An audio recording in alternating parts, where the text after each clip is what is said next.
Hi guys! Welcome back to my channel. For today's video, isha-share ko sa inyo kung paano ko ginagawa ang aking eyebrow.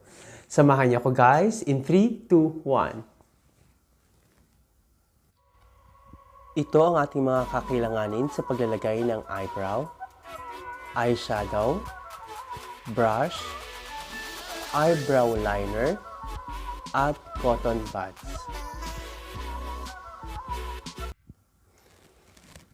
Okay guys, start na natin. Kala nyo si Mona Lisa, di ba? Walang kilay.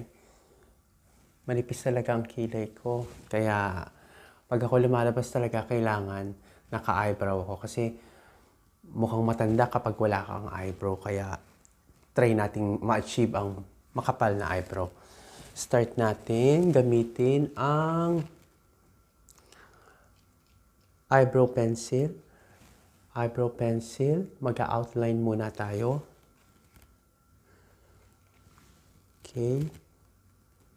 Lagyan natin ng mark kung saan mag-e-end ang ating eyebrow. Ganon din sa kabila. Yan. Outline lang tayo. Sundan lang natin yung natural eyebrow shape natin. Sundan lang natin.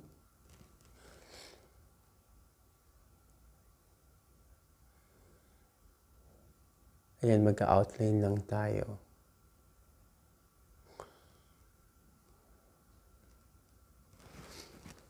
Ganyan din sa kapila.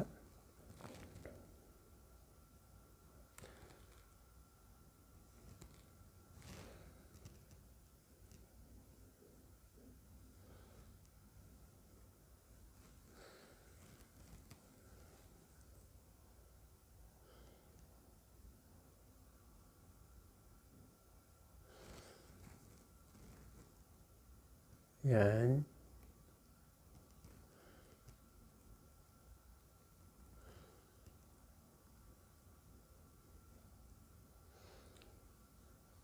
Pagkatapos nating i-outline ang ating eyebrow,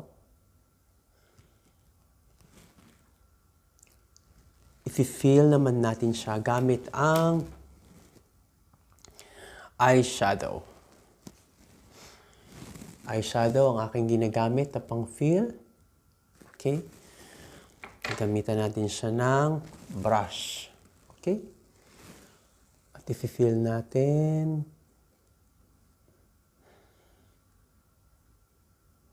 para magmukhang makapal.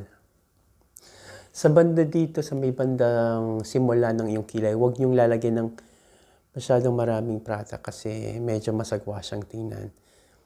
Dapat ombre effect, yung medyo light lang. Light tapos dark.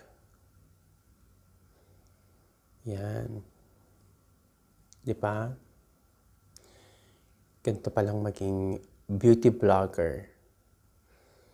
Di ba, napapanood ko lang sina Antlutz, si Isha ng Purple Heiress, at si Anakay. Di ba?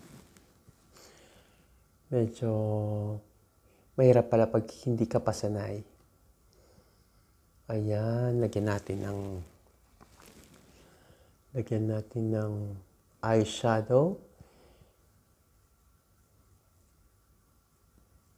Siguro nagtataka kayo kung bakit eyeshadow ang ginagamit ko sa kilay ko. Kasi mas matagal ang buhay. At mas mura. Doon tayo sa makakatipid. Alam mo naman. Ayan.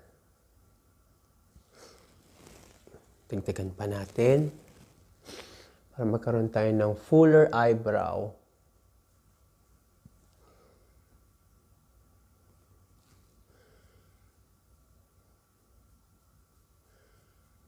Ayan. Tapos, ombre effect lang sa may bandang simulan ninyong eyebrow.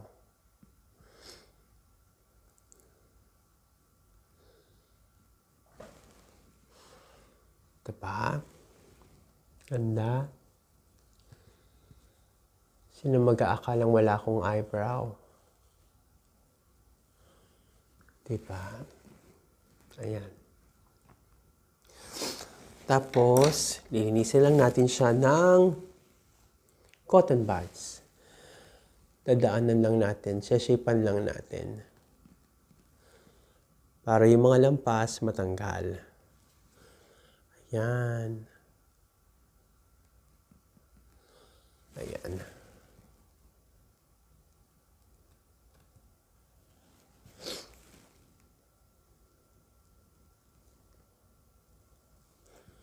Okay.